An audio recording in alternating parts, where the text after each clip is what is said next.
नमस्कार, देवभूमि समाचार में आपका स्वागत है। आपके साथ मैं रीना झा बालियान। खबरों का रुख करेंगे, लेकिन उससे पहले एक नजर डालते हैं इस वक्त की हेडलाइंस पर। उत्तराखंड कांग्रेस ने किया वन मुख्यालय का घेराव। जंगली जानवरों के बढ़ते हमलों की रोकथाम के लिए उठाई आवाज। वन विभाग के खिलाफ जमकर की नारेबाजी।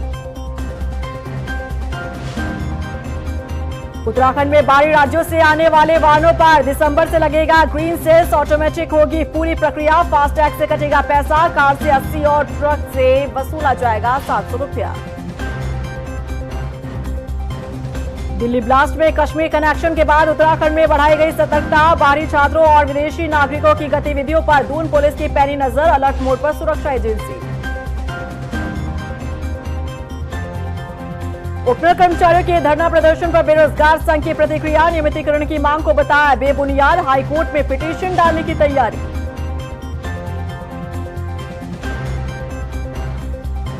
और चलिए अब बुलेटिन की शुरुआत कर लेते हैं। उत्तराखंड में पहाड़ से मैदान तक जंगली जानवरों के बढ़ते हमलों की रोकथाम के लिए कांग्रेस ने वन मुख्यालय का घेराव किया। देहरादून स्थित वन भवन का घेराव करने पहुंचे कांग्रेसियों के पुलिस के साथ तीखी नोकझोंक भी देखने को मिली।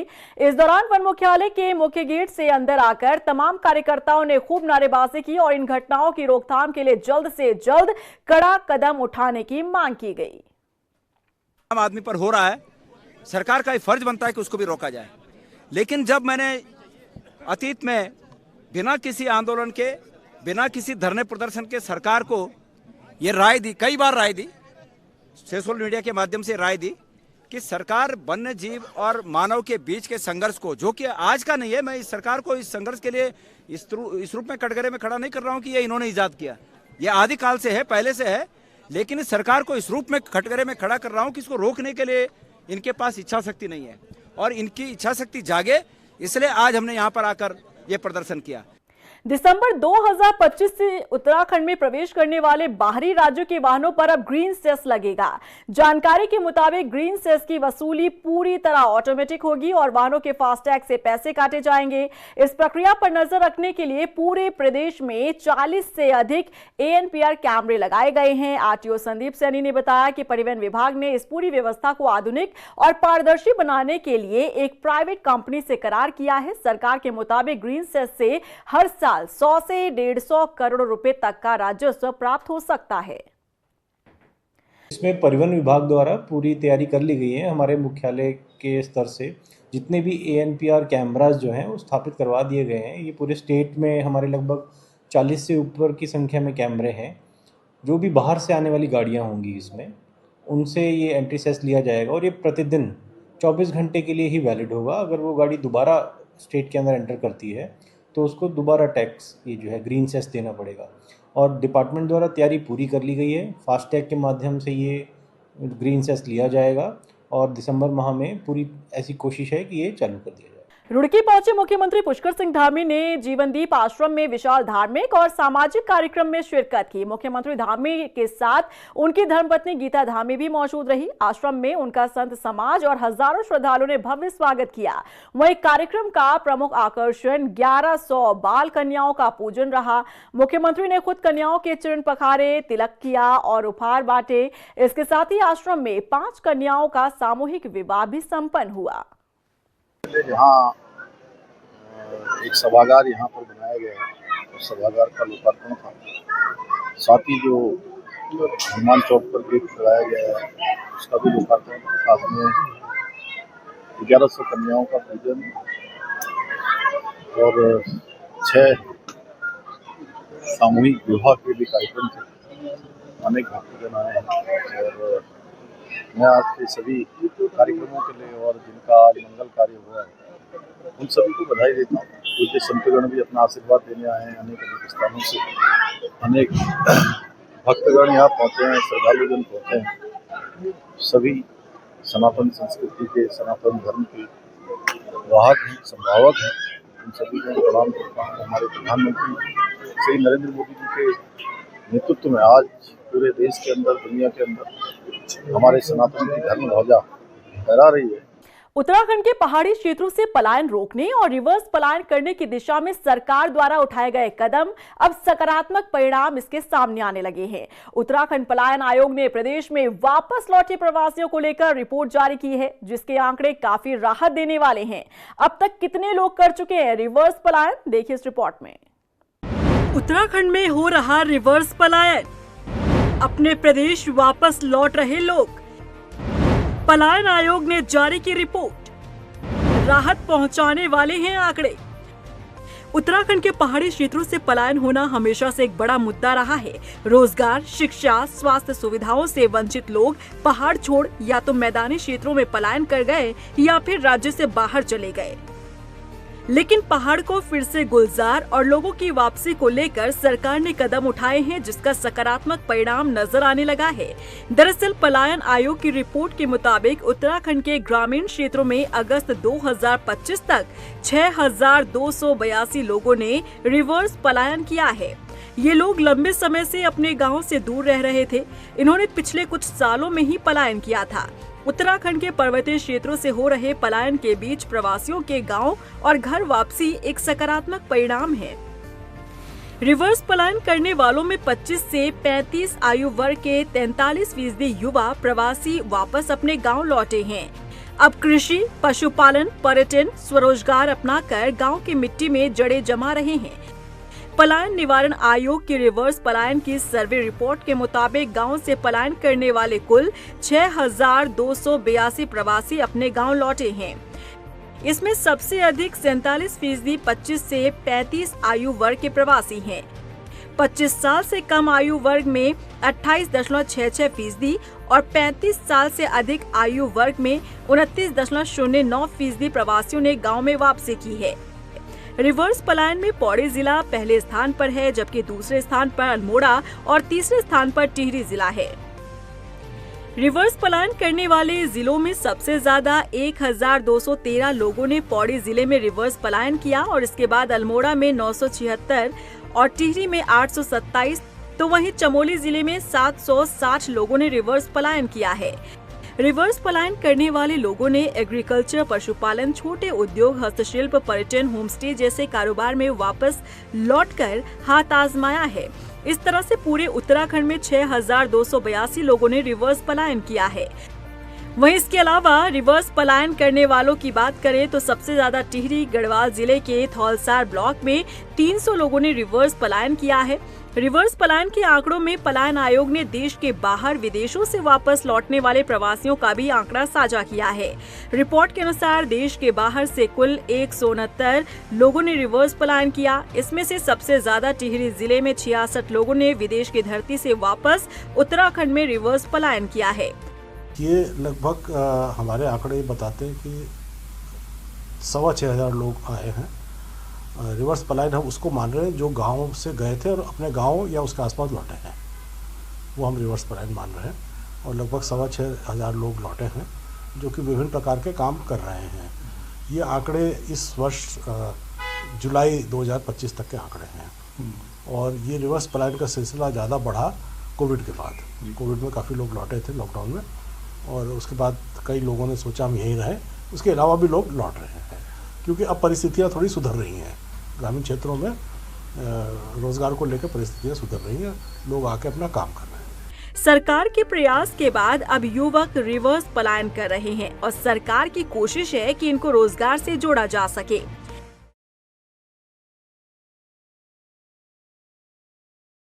देहरादून के डोईवाला में गन्ना पेराई सत्र का उद्घाटन विधायक प्रेमचंद अग्रवाल ने किया। इस मौके पर विधायक प्रेमचंद अग्रवाल ने कहा कि धामी सरकार किसानों की समस्याओं को लेकर हमेशा चिंतित रहती है। जल्द ही गन्ने का समर्थन मूल्य भी घोषित कर दिया जाएगा। ये बात सच है कि अभी रेट घोषित नहीं हुआ है, लेकिन हमारी सरकार इसके लिए बहुत पहले से गंभीर है। और स्वाभाविक तौर से हमारी जो शुगर मिल डोईवाला के अलावा अन्य और भी हमारी शुगर मिल के पेराई सत्र शुरू हो गए हैं, लेकिन बहुत जल्द, शब्द में दोबारा दोहरा रहा हूँ, बहुत जल्द जो हमारा गन्ना मूल्य वो घोषित होगा। और जिस प्रकार से हमारे सरकार किसानों के हित में, किसानों के लिए काम कर रही है, और चाहे वो किसान सम्मान निधि हो, चाहे प्रधानमंत्री सिंचाई योजना हो, और चाहे फिर हमें मूल्य भुगतान करने की बात हो, ये धामी सरकार निश्चित रूप से उसके लिए हमेशा आगे बढ़ी है। मैं इसके लिए माननीय अपने गन्ना मंत्री सौरभ बहुगुणा जी का भी, माननीय मुख्यमंत्री जी का भी बहुत। वहीं अल्मोड़ा में सरदार वल्लभ भाई पटेल की 150वीं जयंती पर बीजेपी ने पदयात्रा निकाली, जिसमें केंद्रीय राज्य मंत्री अजय टम्टा भी शामिल हुए। उन्होंने कहा कि सरदार वल्लभ भाई पटेल अनेकों में एक नारा देकर देश को एकता के सूत्र में बांधने का काम उन्होंने किया और स्वाधीनता में भी बहुत बड़ा योगदान रहा। हम लोग बहुत ही सौभाग्यवान हैं कि सरदार वल्लभ भाई पटेल जी, जिनके मार्गदर्शन में देश को एक करने का, देश की सारी रियासतों को, विरासतों को एकजुट में बात करके देश के स्वाधीनता को और मजबूत करने में जिनका योगदान रहा है, ऐसे सरदार वल्लभ भाई पटेल जी के 150वीं जन्म जयंती के शुभ अवसर पर पूरे देश में अपनी यात्राएं चल रही हैं और तिरंगा यात्रा के साथ साथ सारे लोग इसमें शामिल हैं। सरकार, केंद्र सरकार, राज्य सरकार, सभी राज्यों की सरकारों में इसने भागीदारी की, आम जनमानस भागीदारी कर रहे हैं। उधम सिंह नगर के प्रहलाद पलसिया गांव में जमीन पर मालिकाना हक के लिए कई हफ्तों से चल रहे धरने का समर्थन करने पूर्व मुख्यमंत्री हरीश रावत पहुंचे। उन्होंने आरोप लगाया कि कैबिनेट मंत्री सौरभ बहुगुणा गरीब परिवारों का उत्पीड़न कर रहे हैं। 45 साल से बंजर भूमि पर बसे लोगों को हटाया जा रहा है। इनके साथ बड़ा अत्याचार हो रहा है। 50 साल से 60 साल से यहाँ बसे हुए लोग, जिनके पास राशन कार्ड है, अपने बिजली उनको सरकार ने दी है, पानी सरकार ने दिया है, सड़क सरकार ने दी है। अचानक एक दिन आप ये नदी के किनारे जहाँ उद्योग लगना ही नहीं चाहिए, वहाँ एक उद्यमी को दे रहे हो, जबकि सिडकुल के अंदर इतनी बड़ी जमीन खाली है, वहाँ क्यों नहीं दे रहे हो? क्यों इन गरीबों की जमीन पर नजर डाल रहे हो भैया? दिल्ली ब्लास्ट में कश्मीर कनेक्शन सामने आने के बाद राजधानी देहरादून में सुरक्षा एजेंसियां अलर्ट मोड पर है। पुलिस अब सतर्कता दिखाते हुए शहर में बाहरी छात्रों और विदेशी नागरिकों की गतिविधियों की दोबारा जांच शुरू कर रही है। देखिए रिपोर्ट। देहरादून में अलर्ट मोड पर सुरक्षा एजेंसी। दिल्ली ब्लास्ट में कश्मीर कनेक्शन के बाद सतर्कता बढ़ी, बाहरी छात्रों और विदेशी नागरिकों की गतिविधियों पर नजर। देहरादून में बड़ी संख्या में छात्र बाहर से पढ़ाई करने के लिए यहाँ आते हैं। इनमें कश्मीर से भी कई स्टूडेंट्स देहरादून में पढ़ने के लिए पहुँचते हैं। अब दिल्ली ब्लास्ट में कश्मीर कनेक्शन सामने आने के बाद राजधानी देहरादून में सुरक्षा एजेंसियां अलर्ट मोड पर आ गई हैं। मौजूदा समय में 900 से अधिक कश्मीरी युवा देहरादून में पढ़ाई अलग अलग संस्थानों से कर रहे हैं। लेकिन दिल्ली ब्लास्ट केस में कश्मीर एंगल आने के बाद अब सभी कश्मीरी छात्रों का री-वेरिफिकेशन शुरू किया जा रहा है। हॉस्टल, पीजी और किराए के कमरों में रहने वाले छात्रों के एड्रेस, आईडी और मूवमेंट की पूरी जांच की जाएगी। इसके साथ ही कुछ कश्मीरी छात्रों के बने निजी सोशल ग्रुप्स, चैट पैटर्न और कम्युनिकेशन एक्टिविटी भी अब मॉनिटरिंग के दायरे में लाई गई है, ताकि कोई भी शक वाला इनपुट तुरंत पकड़ में आ सके। देखिए, ज़िले में जितने भी स्टूडेंट्स बाहर के हैं, चाहे वो कश्मीर से रिलेटेड हों या मैं कहता हूँ बहुत सारे ऐसे कॉलेजेस, इंस्टीट्यूट हैं जहाँ पर हमारे फॉरेन के जो है स्टूडेंट्स यहाँ पर अध्ययनरत हैं। खासकर हम देखते हैं कि साउथ अफ्रीकन कंट्रीज़, नाइजीरिया के भी बहुत सारे बच्चे यहाँ पर अध्ययनरत हैं। तो सभी का डेटा लगातार हम मेंटेन भी रखते हैं, कौन छात्र यहाँ पढ़ रहा है, उसका वीज़ा कब एक्सपायर हो रहा है, ये तो फॉरेन स्टूडेंट्स को हम ऑब्जर्व करते हैं। साथ ही साथ जैसा अभी आपने पूछा कि कश्मीर के बहुत सारे स्टूडेंट्स यहाँ पर अध्ययनरत हैं, तो 900 प्लस स्टूडेंट्स यहाँ पर अध्ययनरत। एक का डेटा यहाँ पर जितने भी हमारे स्टेट्स के बाहर के, खासकर सेंसिटिव स्टेट से कहीं कोई बात आती है तो उसको देखते हुए मॉनिटर करते हैं, और विदेशों के नागरिक भी जो यहाँ पर बच्चे पढ़ रहे हैं उनको भी मॉनिटर करते हैं। तो वो सारी मॉनिटरिंग हमारे खुफिया विभाग द्वारा की जाती है। हाँ, देखिए, बहुत सारे स्टूडेंट्स हैं जो यहाँ पर अच्छी तामील लेने के लिए आते हैं, चूँकि एजुकेशन सेंटर है और कश्मीर ही नहीं, देश भर के विभिन्न प्रांतों से, दूर स्थानों से भी यहाँ पर बच्चे अध्ययनरत हैं। तो ये इनपुट हमारा जो कॉलेज के कुछ इनपुट्स प्राप्त होते हैं, कुछ स्टूडेंट्स से इनपुट प्राप्त होते हैं, और जो हमारे स्टूडेंट विंग को मॉनिटर करने के लिए हमारे जो LIU में लोग लगे रहते हैं, उनके कोई अगर ऐसे नेगेटिव इनपुट प्राप्त होते हैं तो उसको हम ट्रैक डाउन भी करते हैं, और संबंधित स्टेट से भी हम उसके बारे में वेरीफाई करते हैं कि वहाँ उसके क्या क्रेडेंशियल्स हैं, उनकी फैमिली के क्या क्रेडेंशियल्स हैं। एजेंसियां सिर्फ कश्मीरी छात्रों पर ही नहीं, बल्कि बाहरी राज्यों और विदेशी नागरिकों की गतिविधियों पर भी कड़ी नजर रख रही है। बीते 6 महीनों की मॉनिटरिंग में 16 बांग्लादेशियों की संदिग्ध एक्टिविटी सामने आई, जिनमें से 9 को डिपोर्ट किया गया और बाकी पर कार्रवाई की गई। पुलिस का साफ कहना है कि एंटी नेशनल कोई भी इनपुट मिलता है तो तुरंत एक्शन लिया जाता है, चाहे वो किसी भी देश या राज्य से जुड़ा क्यों ना हो। यानी कि दिल्ली ब्लास्ट के बाद देहरादून में सुरक्षा व्यवस्था नए सिरे से की जा रही है। कश्मीरी छात्रों से लेकर विदेशियों तक हर संभावित लिंक की जरूरत से ज्यादा सतर्कता के साथ स्क्रीनिंग होगी। Social media groups, contact history और ठिकानों पर हाईटेक मॉनिटरिंग की जा रही है ताकि राजधानी देहरादून में किसी भी एंटी नेशनल नेटवर्क को पनपने का मौका न मिल सके।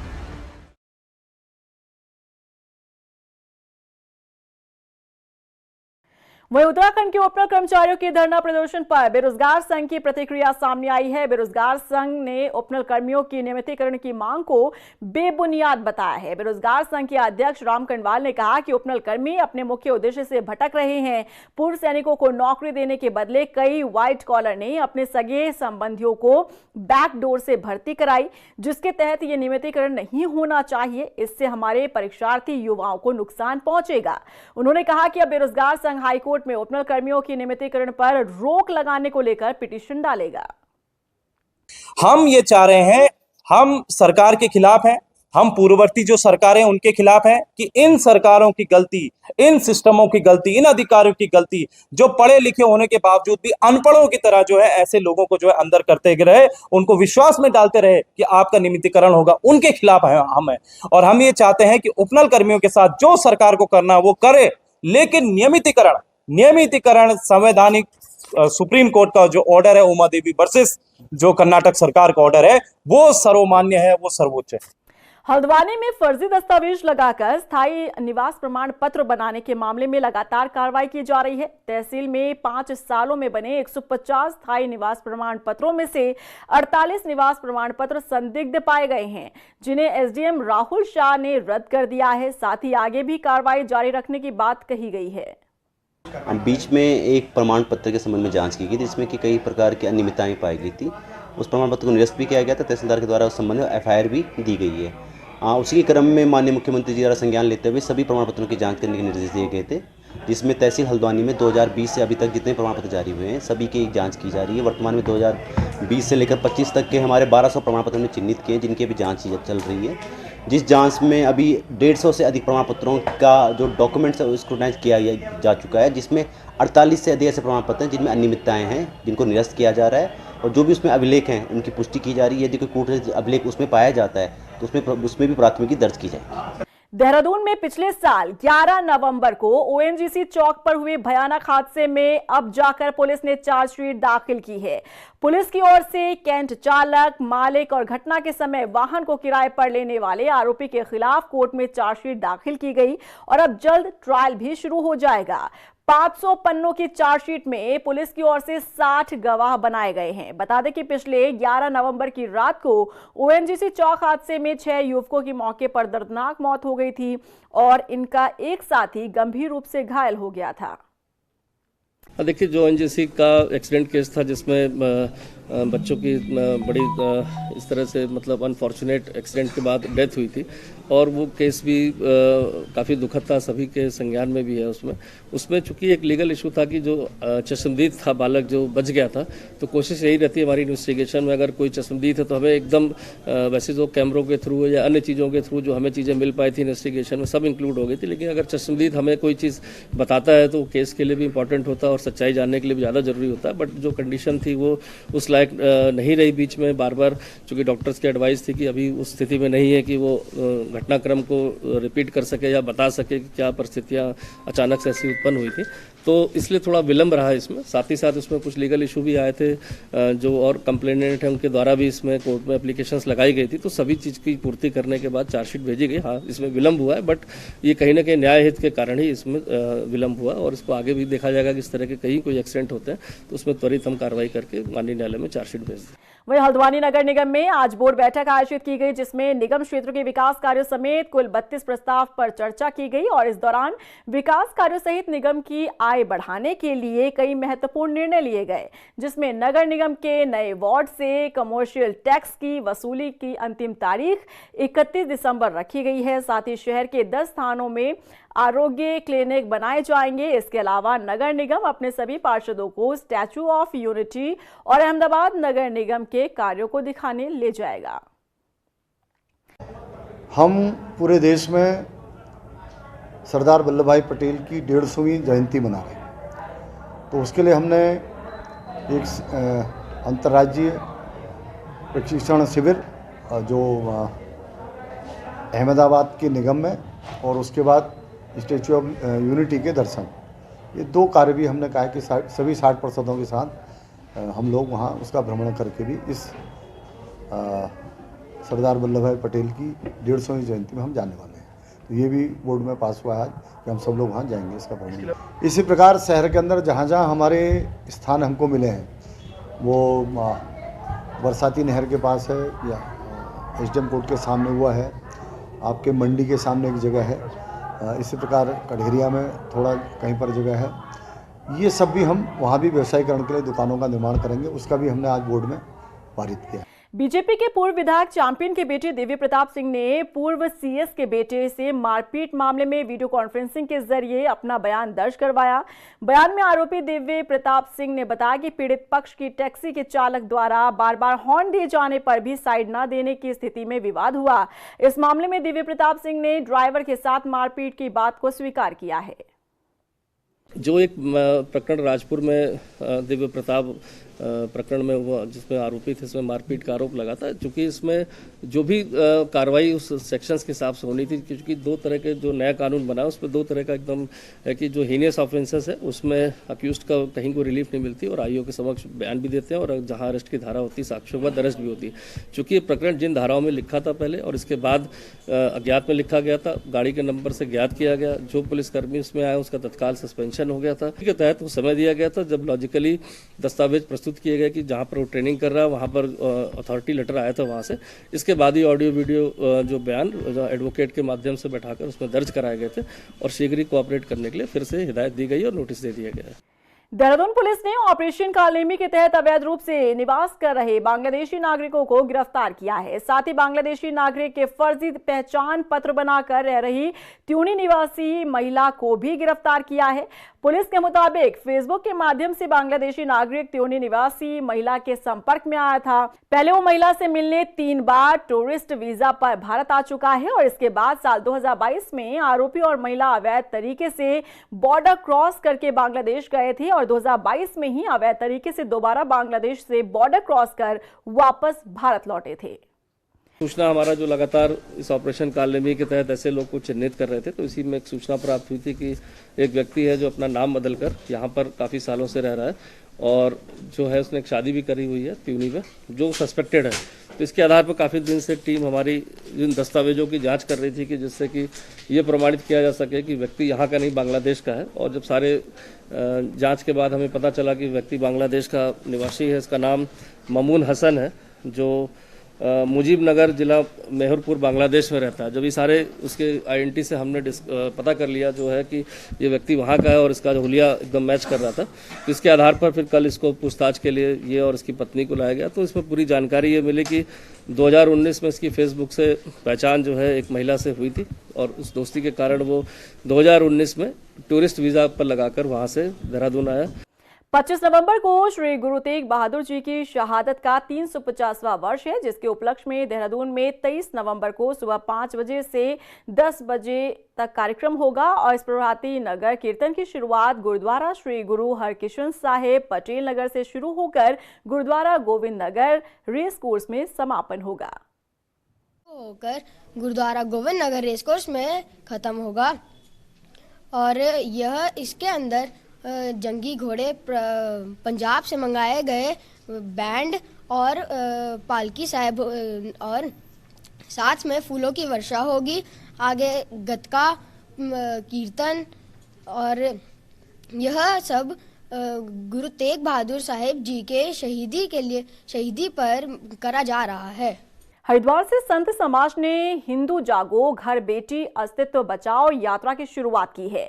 बता दें कि इस यात्रा के दौरान 1 लाख युवाओं से संवाद करने का लक्ष्य रखा गया है। महंत यति परमात्मानंद गिरी ने कहा कि हिंदू समाज को अपने अस्तित्व को लेकर जागरूक होने की जरूरत है। पुलिस और प्रशासन यात्रा पर नजर बनाए हुए है। महामंडलेश्वर यति नरसिंह गिरी महाराज जी जो दासना देवी मंदिर के जो है पीठाधीश्वर हैं, उन्होंने हमारे जो है गुरु भाई को यति परमात्मानंद गिरी जी को एक यात्रा जो है करने के लिए जो है जिम्मेदारी दी है। वो यात्रा है हिंदू जागो घर बेटी अस्तित्व बचाओ यात्रा। हिंदू जागो घर बेटी बचाओ अस्तित्व यात्रा।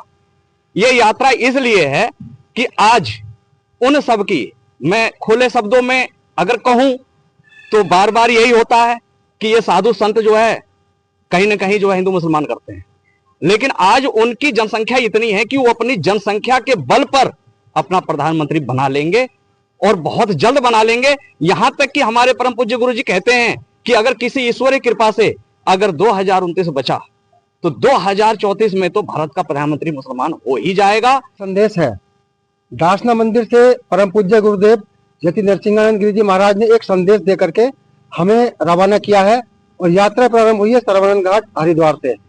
इस यात्रा का उद्देश्य है कि हमारे गुरुदेव पूरे जीवन हिंदुओं को जगाते रहे, लेकिन कुछ खास फायदा नहीं हुआ। अब हमारी जो जनसंख्या है वो समाप्त होने के कगार पर है। रोज हमारी बहन बेटियां लूटी जा रही हैं, हमारे बच्चों के कत्ल हो रहे हैं। वहीं अल्मोड़ा में 2 दिवसीय संस्कृत प्रतियोगिता संपन्न हुई, जिसमें 11 विकास खंडों से 1000 से अधिक बच्चों ने जूनियर और सीनियर वर्ग में प्रतिभाग किया। इस प्रतियोगिता में नाटक, समूह गान, वाद विवाद और भाषण शामिल रहे। नमस्कार सर, आज जो जनपद स्तरीय संस्कृत प्रतियोगिता हो रही है, इसमें अल्मोड़ा जनपद के 11 विकास खंडों के बच्चे प्रतिभाग कर रहे हैं। संस्कृत प्रतियोगिता 2 वर्गों में आयोजित हो रही है, कनिष्ठ वर्ग और वरिष्ठ वर्ग। तो जिसमें आज कनिष्ठ वर्ग के सारे कार्यक्रम यहाँ पर होंगे। 6 प्रकार की जो प्रतियोगिताएं हैं वो आयोजित हो रही हैं और कल को फिर वरिष्ठ वर्ग की संपादित होंगी। जो यहाँ से प्रथम स्थान प्राप्त करेगा प्रत्येक वर्ग में, वो उसके बाद संस्कृत अकादमी हरिद्वार में स्टेट लेवल पर प्रतिभाग करेगा। गदरपुर क्षेत्र के निजी स्कूलों में खेल दिवस उत्साहपूर्वक मनाया गया। बच्चों ने एथलेटिक्स, ग्रुप गेम्स और सांस्कृतिक कार्यक्रमों में अपनी प्रतिभा दिखाई। कार्यक्रम में मुख्य अतिथि के तौर पर पहुंचे विधायक अरविंद पांडे ने कहा कि ऐसे आयोजन बच्चों के समग्र विकास के लिए जरूरी है। आप गाड़ी पे बैठे हो और ये आपका दिमाग कंसंट्रेट नहीं है तो गाड़ी कहीं भी दिशाहीन हो जाएगी। तभी हम मान पाएंगे जब उसमें हर प्रकार की एक्टिविटीज कॉलेज में हो, उसमें कल्चर प्रोग्राम भी हो, गेम्स भी हो, एकेडमिक भी हो और हर प्रकार की जो एक्टिविटी है। और इसी के साथ फिलहाल इस बुलेटिन में बस इतना ही, लेकिन चलते चलते एक नजर डालते हैं इस वक्त की हेडलाइंस पर। उत्तराखंड कांग्रेस ने किया वन मुख्यालय का घेराव, जंगली जानवरों के बढ़ते हमलों की रोकथाम के लिए उठाई आवाज, वन विभाग के खिलाफ जमकर की नारेबाजी। उत्तराखंड में बाहरी राज्यों से आने वाले वाहनों पर दिसंबर से लगेगा ग्रीन सेस, ऑटोमेटिक होगी पूरी प्रक्रिया, फास्टैग से कटेगा पैसा, कार से 80 और ट्रक से वसूला जाएगा 700 रुपया। दिल्ली ब्लास्ट में कश्मीर कनेक्शन के बाद उत्तराखंड में बढ़ाई गई सतर्कता, बाहरी छात्रों और विदेशी नागरिकों की गतिविधियों पर दून पुलिस की पैनी नजर, अलर्ट मोड पर सुरक्षा एजेंसी। उपनल कर्मचारियों के धरना प्रदर्शन पर बेरोजगार संघ की प्रतिक्रिया, नियमितीकरण की मांग को बताया बेबुनियाद, हाईकोर्ट में पिटीशन डालने की तैयारी।